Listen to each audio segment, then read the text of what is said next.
ఈరోజు మిగతా పార్టీలు ఎంత నమ్ముతారో నాకు తెలియదు, కానీ మీరు పవన్ కళ్యాణ్ అయితే నమ్ముతారు కదా. మీరు పవన్ కళ్యాణ్ మీకోసం పనిచేస్తాడా లేదా అన్న సంగతి మీకు తెలుసు కదా. నాకు చిన్నప్పుడు స్కూల్స్లో నాకు గురువుల మీద నాకు అమితమైన గురువులకి చాలా దండం పెడతాను నేను. గురుర్ బ్రహ్మ గురుర్ విష్ణు గురుర్ దేవో మహేశ్వర అంటాం. గురు సాక్షాత్ పరబ్రహ్మ తస్మై శ్రీ గురువే నమః అంటాం. అలాంటి గురువులకి గౌరవం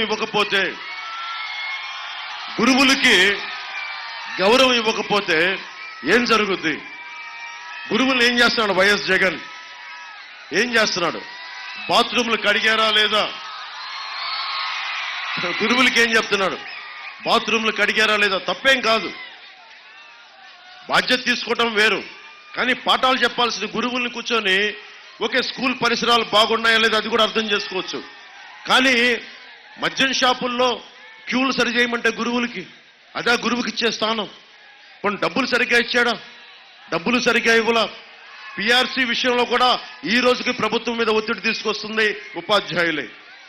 జగన్ కాంట్రిబ్యూటరీ పెన్షన్ స్కీమ్ ని ఈ రోజుకి ఒత్తిడి పెడుతుంది ఉపాధ్యాయులే. ఉపాధ్యాయులు అందరికీ నేను చెప్తున్నాను, నేను ఉద్యోగి కొడుకుని, నాకు ఈ రోజుకి మా అమ్మగారికి మా నాన్న పెన్షన్ వస్తుంది. నాకు తెలుసు పెన్షన్ ఎంత విలువైందో. మీ పెన్షన్ కోసం కాంట్రిబ్యూటరీ పెన్షన్ స్కీమ్ మీద ఒక బలమైన పరిష్కారం కనుక్కోవడానికి నేను అసెంబ్లీలకు అడుగు పెట్టగానే కూటమి ప్రభుత్వంతో పెట్టే చర్చ మొదటి చర్చ మీదే అవుతుంది.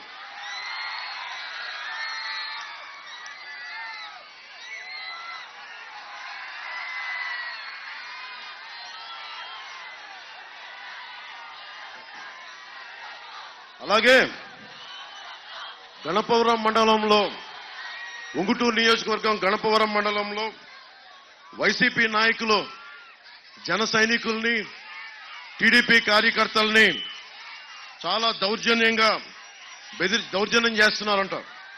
జనసేన టీడీపీ పార్టీలకి ఓట్లేస్తే మీ అంతు చూస్తాం, మీ చేతులు వేళ్లు నరికేస్తామని బెదిరిస్తున్నారంట. వైసీపీ గూండాలకు చెప్తా ఉన్నా, జగన్ ఆధ్వర్యంలో నడిచే వైసీపీ గూండాలకి, ఉంగుటూరులో ఉన్న వైసీపీ గూండాలకి, రాష్ట్రం మొత్తం మీద ఉన్న వైసీపీ గూండాలకి ఇలాంటి తాటాకు బెదిరింపులకి మేము లొంగం. మీకు అర్థం కానిది ఏంటంటే, ఏ స్వార్థం లేకుండా ఉండే జన సైనికులు ఉన్నారు, గుర్తుపెట్టుకోండి. మా వీర మహిళలు చెంగు మడిచి చెయ్య తీశారంటే వజ్రాయుధం కంటే ఎక్కువ దెబ్బ పడదు మీకు. అంటే మీరు ఏళ్ళు నరుకుతారా? అంటే మాకు ఓట్లేస్తే మీరు ఏళ్ళు తీసేస్తారా? మేమందరం చేతులు కట్టుకొని కూర్చున్నావా? మేమందరం మాకు దమ్ములు లేవా?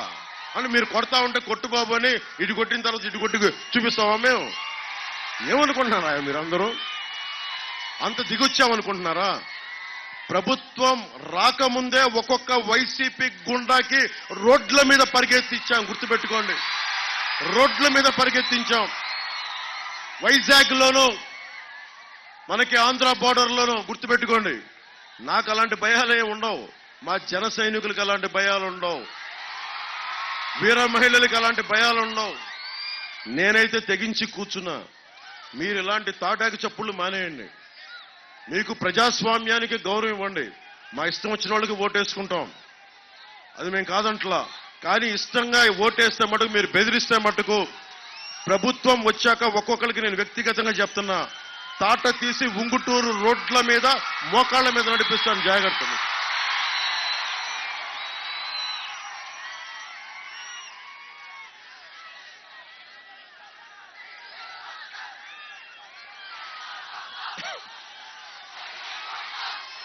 ఏంటిది? అరటిపండు తొక్క,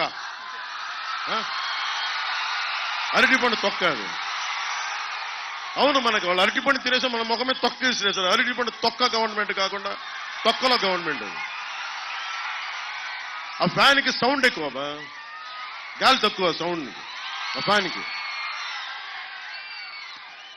ముఖ్యంగా మన ఉంగుటూరు నియోజకవర్గానికి సంబంధించి మట్టి కంకర లారీని 8,000కి అమ్ముకునే వాళ్ళు కాదు, ధర్మరాజు గారు లాంటి దమ్మున్న నాయకుడు మనకు కావాలి. మనకి తాగునీటి రక్షిత నీటి కావాలి అంటే పుట్ట మహేష్ యాదవ్ గారు బలంగా నిలబడతారు. ఇంకోసారి వైసీపీ వస్తే ఏం జరుగుద్దంటే మన నిడమర్రు భీమేశ్వర ఆలయంలో వాళ్ళు కూర్చొని ఆ చెరువున్న భూముల్ని అవి కూడా తవ్వేసుకుని లీజులు కూడా కట్టట్లేదు. దేవుడి భూములు.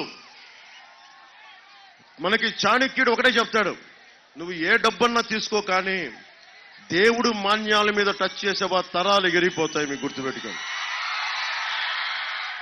సరే, మీకు తరాలు ఎగిరిపోవాలంటే వైసీపీ నాయకులు రెచ్చిపోండి.